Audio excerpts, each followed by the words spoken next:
මොකක්ද mind map එකක් හදන්නේ ඇයි හදන්නේ කොහොමද සහ මම මගේ එක්සාම්පල් එකකින් ඔයාලට ඒක කියලා දෙනවා. මයින්ඩ් මැප් එක හදන්නේ SPARK කියන ක්‍රමයට. නැත්නම් ස්පාර්ක්. ඔයාලට මම පුංචි මයින්ඩ් මැප් එකක් හැදුවා. බලන්න මම මේකෙදී යොදා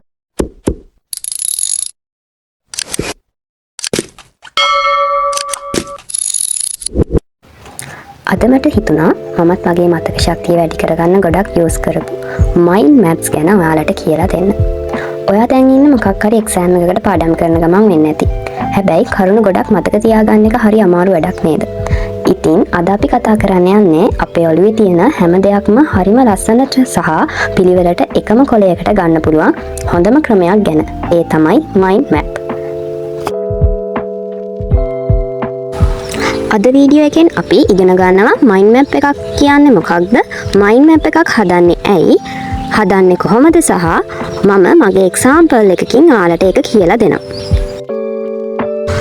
මයින්ඩ් මැප් එකක් කියන්නේ එක් ප්‍රධාන අදහසක් හෝ මාතෘකාවක් වටා තියෙන අනිත් කරුණු දෘශ්‍යමාන වන විදිහට අදින සටහනක්. ඇයි අපි මයින්ඩ් මැපින් ඉගෙන ගන්න ඕන? 1. පැහැදිලි බව. පටලැවිලි සහගත කරුණු ගොඩක් හරිම සරලව තේරුම් ගන්න පුළුවන් වෙනවා.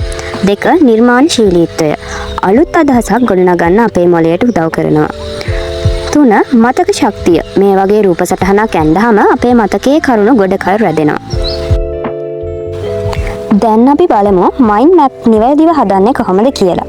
අපි අද මයින්ඩ් මැප් එක හදන්නේ SPARK කියන ක්‍රමයට. නැත්නම් ස්පාර්ක් කියන ක්‍රමයට. පළමු පියවර S. Start with the central idea. ඒ කියන්නේ ඔයාගේ ප්‍රධාන මාතෘකාව හෝ අදහස කොලය මැදින් ලියන්න. දෙවන පියවර P. Plan main branches. ඒ කියන්නේ ප්‍රධාන මාතෘකාවට අදාළ ප්‍රධාන කරුණු ටික සැලසුම් කරලා ඒවා ප්‍රධාන ශාඛා විදිහට අදින්න. තුන්වෙනි පියවර A. Add sub branches. ඒ කියන්නේ අර ප්‍රධාන අතු වලට තවත් කුඩා කරුණු එකතු කරන එක. මේවා අපි උපශාඛා කියලා හඳුන්වනවා. හතරවෙනි පියවර R. Refine connections. මේ පියවරේදී අපි හැම කරුණක් අතරම තියෙන සම්බන්ධතාවය හරිද කියලා නැවත බලනවා. පස්වෙනි පියවර K. Keep it creative. මේක තමයි වැදගත්ම දේ. මයින්ඩ් මැප් එකක් කියන්නේ නිකන්ම කරුණු ටික ලියන එක නෙවෙයි. ඒක ඔයාගේ ක්‍රියේටිව් නිර්මාණයක් වෙන්න ඕනේ. ඒ නිසා විවිධ වර්ණ භාවිතා කරන්න, කරුණු වලට අදාළ කුඩා රූප අදින්න. අපේ මොළය රූප හා වර්ණ වලට ගොඩක් කැමති. ඔයා ඒ වගේ දේවල් යූස් කරොත් ඒ කරුණු ටික ඔයාට ගොඩක් කල් මතක තියාගන්න පුළුවන් වෙයි.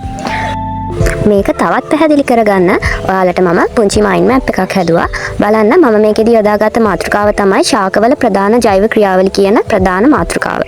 ඊට පස්සේ ඒක වටේට ප්‍රධාන ශාඛා හැදුවා. ඒ කියන්නේ ප්‍රභා සංශ්ලේෂණය, පරිවහනය, උත්ස්වේදනය, බිඳු දේ වගේ ප්‍රධාන ශාඛා ටික හැදුවා.